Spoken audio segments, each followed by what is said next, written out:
دوستانو د پښتو مشهور اداکار جهانگیر خان هغه ته د زړه دوړه شوې ده، هاسپیټل کې پروت دی او په حالت تشویشناک کې دی.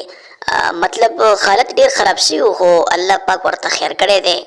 دوستانو که دې هر څنګه فلمونه ډرامې راغی پښتو که نه، نو بیا هم مسلمان دی، موږ ورته دا دعا کوو چې الله دې ورله روغ صحت ورکړي اوري او د دې ډرامو فلمونو نه بس کې نه خپوي، ځکه دا نیمګړې زندګي ده. الله موږ ټول معاف کړي. دوستانو ډېرو خلکو پسې پروپیګنډې راکړي دي چې جهانګیر خان وفات شوی دی، جهانګیر خان مړ دی. نو داسې غلط خبرونه خورول هم نه دي پکار، ځکه چې هغه مسلمان دی، زمونږ ورور دی، نو داسې ولو نه وي پکار. رښتیا دې وویل. دوستانو زه پخپله د پښتو ډرامو نه ډېر زیات نفرت کوم، خاص کر د شاهد خان د باړواګانو نه. خو لکه داسې بیا هم نه دي پکار چې هغوی ته څه تکلیف ورسي، نو بیا خو لکه موږ له خوشحالي نه ده پکار، پوه شوې. نو موږ به هغوی ته دا ریکویسټ وکړو چې دا پخاشي فلمونه ډرامې وغیره دا پرېږدئ، ځان له نیکې لارې ته راوړئ، ځکه چې اوس بوډاګان شوي یې، بس که یې واوړئ دي.